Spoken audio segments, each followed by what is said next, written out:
आओ जाने पुष्टि मार्ग को, पुष्टि मार्ग की बातों को, इतिहास को, दर्शन को और हमारे सिद्धांतों को, और कई ऐसी बातें जो अनकही हैं, कही हैं पर नहीं समझी हैं। आइए इस पुष्टि दर्शन को अपने जीवन का उत्सव बनाएं।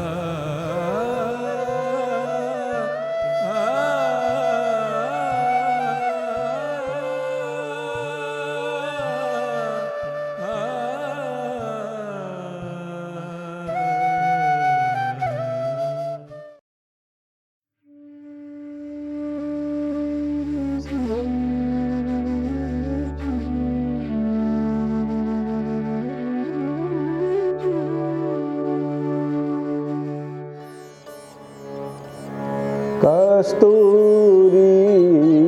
तिलकं ललाटपटले वक्षस्थले कौस्तुभं नासाग्रे वरमौक्तिकं करतले वेणुकरे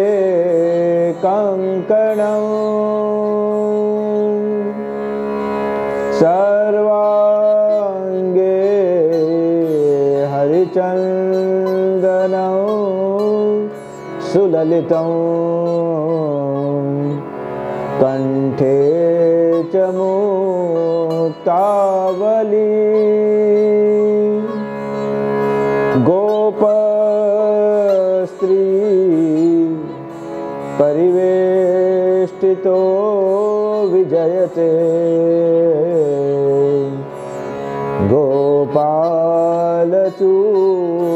गोपालचूडामणि प्रभुरनंद कुमारो में स्वामिनी वृषभानुजा कृतार्थोऽहं कृतार्थोऽहं कृतार्थोऽहं न संशयः। पुष्टि मार्ग और पुष्टि मार्ग से जुड़ी हुई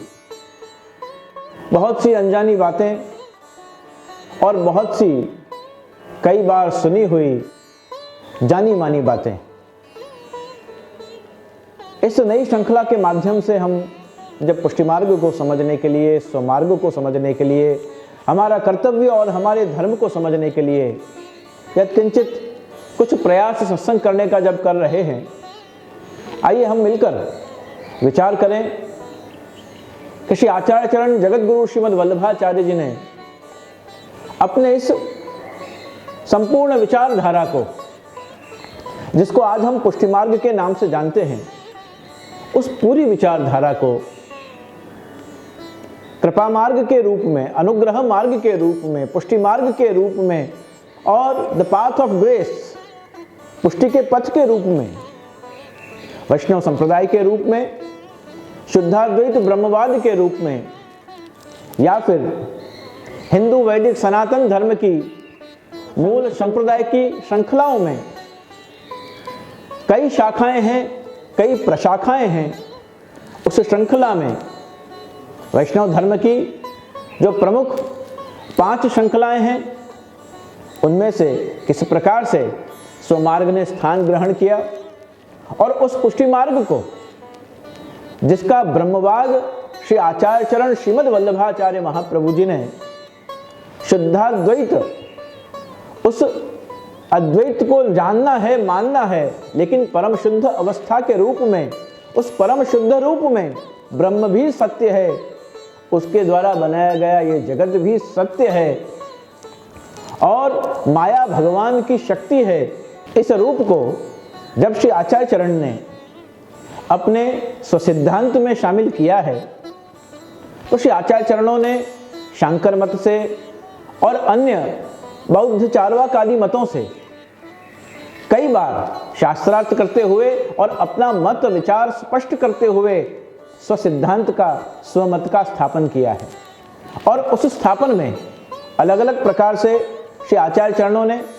ब्रह्म परक, जीव परक, जगत परक, संसार परक, प्रपंच परक और संपूर्ण सृष्टि के अलग अलग पदार्थों को लेकर, अवयवों को लेकर और रस तत्व और कई तन्मात्राएं और कई अलग अलग प्रकार के सिद्धांतों को न्याय, व्याकरण, साहित्य, मीमांसा, तर्क और अलग अलग विधाओं से श्री आचार्य चरणों ने अपने स्वमत को स्थापित किया है। बहुत प्रबल रूप में अगर हम समझें तो पुष्टि मार्ग एक ऐसा भक्ति मार्ग है, ऐसा विलक्षण मार्ग है और एक ऐसी चिंतन की धारा हमें श्री महाप्रभु वल्लभाचार्य जी ने दी है कि यहाँ संन्यास ग्रहण न करते हुए भी व्यक्ति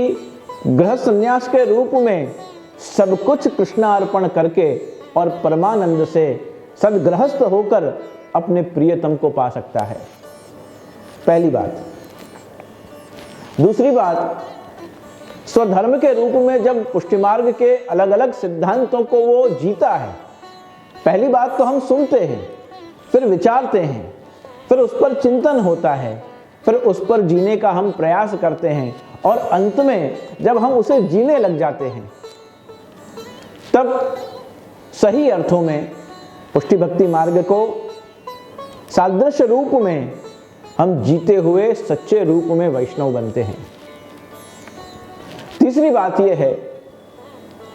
कि गृह स्थित्वा स्वधर्मतः, हमारे स्वधर्म का पालन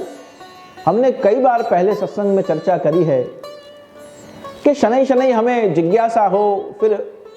ज्ञान प्राप्त हो, फिर हमारे में भाववर्धन हो, फिर हमारे में आसक्ति हो, फिर प्रेम हो। इन अवस्थाओं को पाने के लिए पहले हम खोजें, टटोलें और पहले चिंतन करें और फिर कैसे, कहाँ, कौन मिलेगा, किस मार्ग से जाना होगा। ये सब बड़ा क्लिष्ट मार्ग, जानने के लिए भी, समझने के लिए भी, उसको आचरण में रखने के लिए भी और उसको मानते हुए अनन्यतापूर्वक पूर्ण श्रद्धा से उस मार्ग पे चलने के लिए भी हमारा मनोसंकल्प बहुत मजबूत होना चाहिए। और कलिकाल में तो श्री आचार्य चरण, श्री महाप्रभु वल्लभाचार्य चरण आप आज्ञा करते हैं ऐसे, सर्व मार्गेषु नष्टेषु कलौच खल धर्मिणी। और सर्वत्र जब पाषंड फैला हुआ है उस समय में उन जिज्ञासाओं के मूल बिंदुओं को, मूल सिद्धांतों को कैसे जाना जा सकता है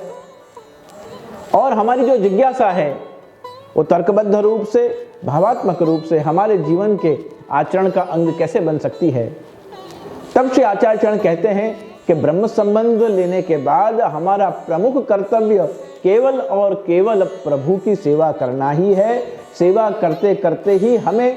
क्यूरियोसिटी हमको कब होगी, जब हम सेवा करेंगे। हमारे जैसे भगवान क्यों हैं, स्वरूप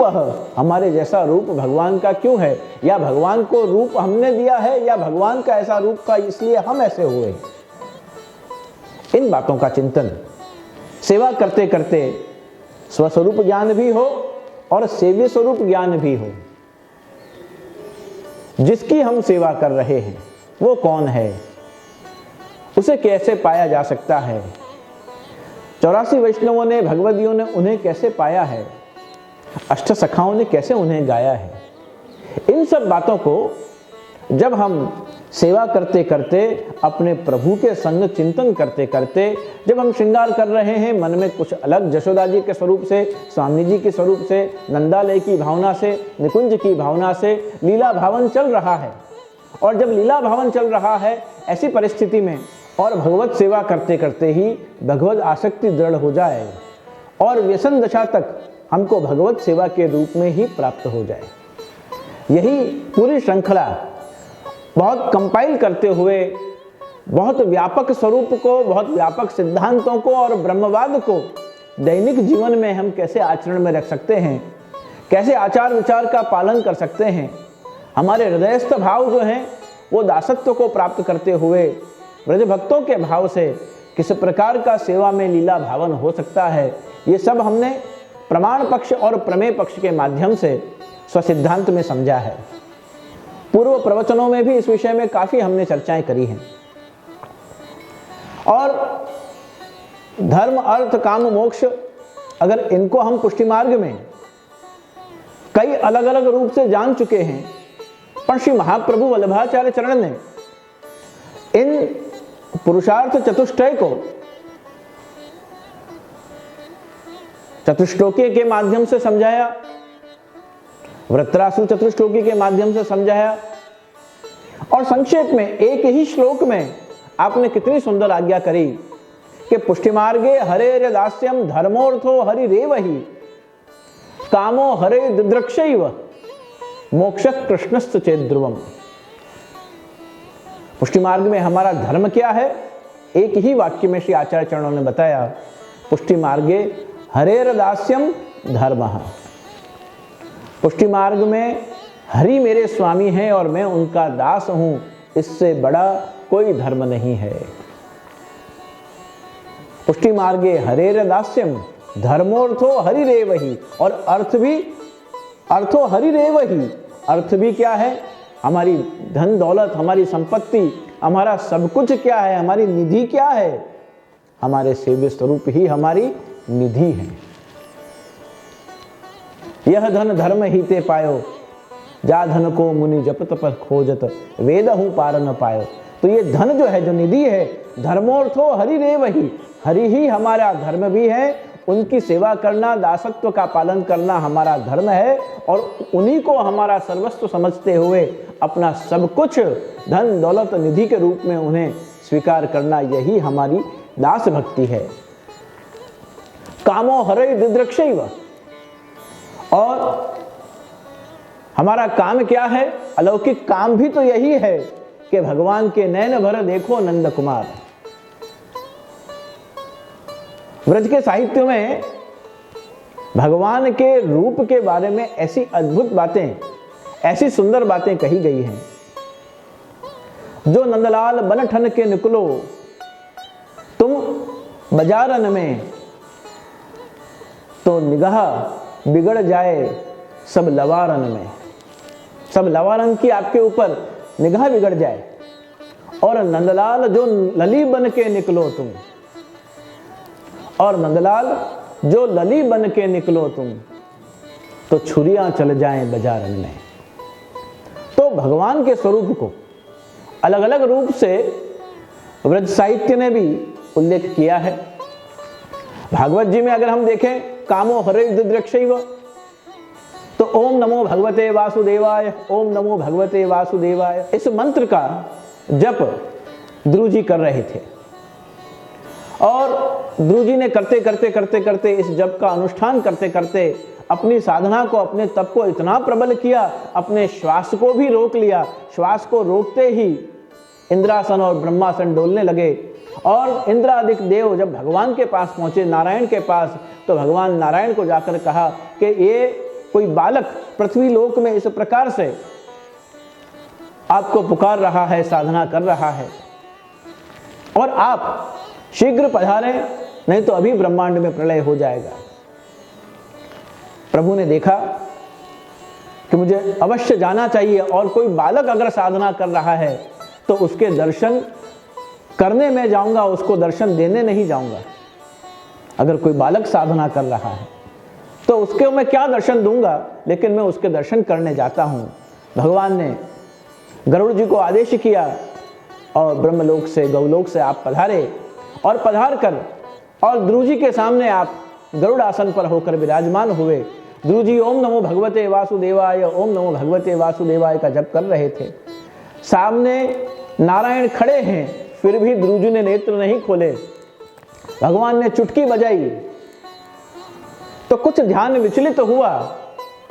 और ध्रुव जी ने अपने नेत्र खोलने का प्रयास किया, पर नेत्र खोलते ही उनका मन विचलित होने लगा, वो व्याकुल होने लगे। और ध्रुव जी के मन में एक ऐसी विह्वल स्थिति होने लगी, मानो उनको ये एहसास होने लगा कि जिन स्वरूप का दर्शन, जो पीतांबरधारी नीलवर्णी भगवान के किरीट मुकुट धारण किए हुए दर्शन में अपने अंतर मन में कर रहा था, मेरे सामने से वो छवि अब विलुप्त हो गई, वो कहाँ गायब हो गई। और जिनके दर्शन मुझे अंतर मन में हो रहे थे, वो मुझसे कहाँ दूर चले गए, उनका मन व्याकुल होने लगा। और जैसे ही ध्रुव जी ने नेत्र खोले तो वही स्वरूप चतुर्भुज नारायण का नीलवर्णी रूप स्वर्ण का किरीट धारण किए हुए, पीतांबर धारण किए हुए प्रभु सन्मुख खड़े हुए थे और गरुड़ासन पर विराजमान थे। जैसे ही भगवान को देखा तो देखकर मुस्कुराते रहे, कुछ बोले नहीं और बोलने का सामर्थ्य उनमें था ही नहीं, ऐसा भगवान को उन्होंने जताया। तो भगवान ने पूछा कि कहो वत्स, कुछ अपनी बात तो कहो, क्यों मुझे स्मरण कर रहे थे? तो ध्रुव जी कहने लगे, मुझे कुछ आता नहीं है, मुझे आपकी इंद्र और शिवजी जैसी संस्कृत भाषा में मधुर मधुर और व्यापक रूप से आपकी स्तुति करना, आपको वंदन करना और आपके रूप स्वरूप का वर्णन करना मुझे नहीं आता है। मुझे कुछ भी आपके बारे में मालूम नहीं है, लेकिन मुझे इतना मालूम है कि आप जिसे मिल जाते हो उसे फिर कुछ शेष पाना बाकी नहीं रहता है। और उसी समय भगवान ने संस्पृश्य शंख वाम कपोले, तो भगवान ने अपने शंख का वाम कपोल के ऊपर स्पर्श करवाया है और जैसे ही वो स्पर्श हुआ, स्पर्श होने के साथ ही ध्रुव जी को संपूर्ण वेद वेदांत का ज्ञान हो गया, संपूर्ण शास्त्र और पुराणों का ज्ञान हो गया और संपूर्ण ये ज्ञान से छलकने लगा सागर और भगवान की वो स्तुति करने लगे। और इसी स्वरूप को जो वो अंतर मन में आप स्मरण कर रहे थे, जो ध्रुव जी का चिंतन चल रहा था, अहो सनाथा भवता स्मयद्वयम त्रैविष्टमानाम अपि दूरदर्शनम प्रेम स्मित स्निग्ध निरीक्षणाननम पश्येद रूपम तव सर्व सौभगम। इस प्रकार से भगवान का स्वरूप जो था वो आप उद्धव जी अंतर्मन से देख रहे थे और जिनका दर्शन मन में कर रहे थे, उनका दर्शन जब बाहर किया तो ध्रुव जी के मन में बड़ी प्रसन्नता का अनुभव होने लगा। और यही प्रसन्नता सच्चे अर्थों में जब व्यक्त होने लगी शब्दों में,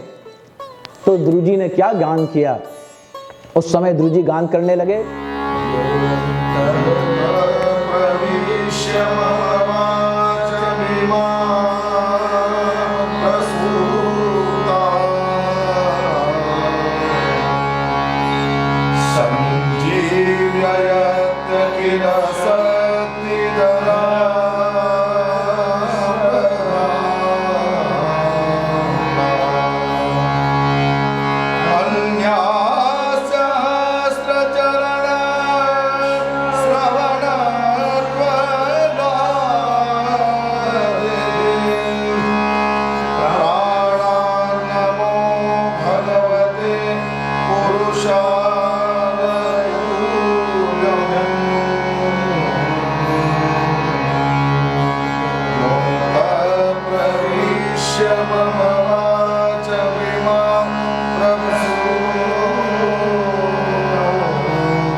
इस प्रकार से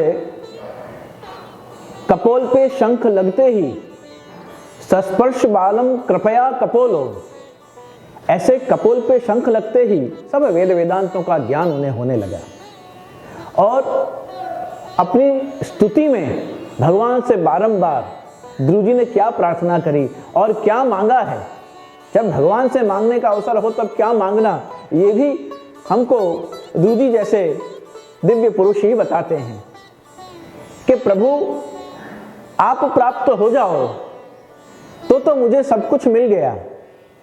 पर जो आप जब प्राप्त नहीं हो, आप समीप नहीं हो, आप मेरे सानिध्य में नहीं हो, तब मैं आपके लिए तड़पता रहूं, आपका विप्रयोग होता रहे, आपके विछोह का मन में ताप होता रहे और निरंतर वो ताप इतना मेरा बढ़े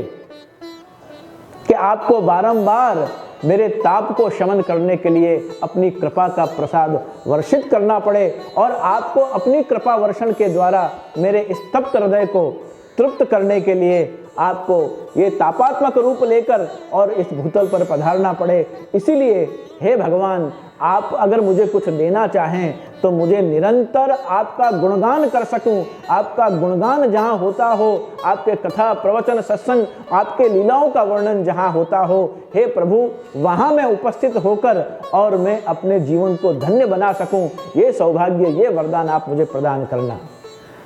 आपकी प्राप्ति में जो आनंद और सुख नहीं है, वो आपकी प्राप्ति को पाने के लिए जो तड़प होनी चाहिए, जो अश्रुपात होना चाहिए, जो विवल स्थिति होनी चाहिए, जो मन में एक विक्षोभ का ताप होना चाहिए, वो हमें प्राप्त हो जाए। इससे ज़्यादा और प्रभु की प्रसन्नता का कारण, क्योंकि हम संन्यास लेकर साधना नहीं कर रहे, जंगल में नहीं जा रहे, लेकिन जहाँ हैं वहाँ रहकर अपने प्रभु के विप्रयोग में, उस तापक्लेश में जितना ज़्यादा वार्ताओं के माध्यम से, पदों के माध्यम से, लीला वर्णनों के माध्यम से, श्रीमद् भागवत जी, श्रीबोधि जी के माध्यम से उस लीला चिंतन करते हुए जितना हमारे हृदय में ताप प्रकट होगा, कामो हरई दृदृक्षैव, जितना अलौकिक काम वर्धन होगा, इतने ही अलौकिक कृपा प्रसाद हमें श्री ठाकुर जी का प्राप्त होगा। तो पुष्टि मार्गे हरेरदास्यम धर्मोर्थो हरिरेव ही, कामो हरई दृदृक्षैव, और मोक्षः कृष्णस्य चेत् ध्रुवम्, और मोक्ष देने वाला ही जब आपका हो जाए तो फिर मोक्ष शेष कुछ प्राप्त करना बाकी नहीं रहता है। फिर मुक्ति के बदले दही दे दिया जाए तो भी हम वार्ता साहित्य में देखते हैं, तो भी कोई विस्मय होने की बात नहीं रहती है। और व्रज रज उड़ मस्तक लगे तो मुक्ति भी मुक्त हो जाती है। तो हमारे जीवन में इन दो आंखों से जितना हम प्रभु को निरख सकें, इतना हम प्रभु को निरखते हुए उस प्रभु की छवि को अपने अंतःकरण में पधराते हुए, अपने हृदय में पधराते हुए प्रभु का तापात्मक स्वरूप निरंतर चिंतन करते रहें। मिल जाए प्रभु, प्रभु के सानिध्य में हो, प्रभु की सेवा का सौभाग्य मिल जाए तो बहुत सौभाग्य की बात है। लेकिन वो तो फलावस्था है, प्रभु मिल गए फिर क्या। पर प्रभु जब तक नहीं मिले हैं तब तक प्रभु के लिए वो तड़प बनी रहे, वो ताप बना रहे। और कब प्रभु मिलेंगे, कब प्रभु मिलेंगे, कब दर्शन होंगे, कब आपके मुखारविंद की शोभा के दिव्य रूप से मेरे नयनों को तृप्ति प्राप्त होगी। मैंने उसको इतना देखा जितना देखा जा सकता था, मैंने उसको इतना देखा जितना देखा जा सकता था, और भला इन दो आंखों से कितना देखा जा सकता था। तो हम भगवान को, उनके रूप को दोनों नेत्रों से निहारे, दोनों आंखों से निहारते हुए और प्रभु के दिव्य स्वरूप का दर्शन करें, उस नीलवर्णी आभा का दर्शन करें, उस सौंदर्य का दर्शन करते हुए निरंतर मन में ये ताप बना रहे कि प्रभु और कब मिलोगे, पुनः कब मिलोगे, फिर कब मिलोगे। और निरंतर वो मिलन की आस, वो मिलन का ताप, वो मिलन का विछोह का जो तड़प है, वो विप्रयोग की अग्नि हमारे मन में निरंतर जो अगर जलती रहे, उससे बड़ा कोई मोक्ष नहीं है। मोक्ष मिलने के बाद तो व्यक्ति मुक्त हो गया, फिर उसका कुछ लेना देना भगवान से नहीं है। वो सारूप्य में हो, शाष्टी में हो, सायुज्य में हो, सालोक्य का प्रकार हो, ये सब लीलात्मक प्रकार से मुक्ति के स्वरूप बताए गए हैं। तो उनमें भी भगवत सेवा का सौभाग्य तो मिलता है, पर भूतल पर जन्म लेने के बाद जो ताप करने में जो आनंद और सुख की प्राप्ति होती है, और ये पुष्टि मार्ग के सिवाय हमको संसार में अन्य कोई मार्ग इस तापक क्लेश की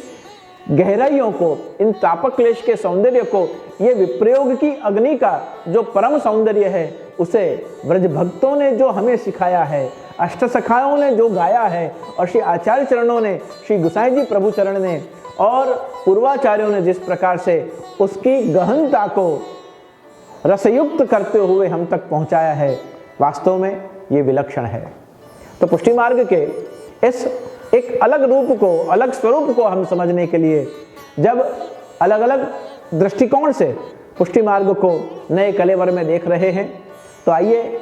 हम आज संकल्प करें और पुनः एक बार ये विचार करें कि दिन भर जितना समय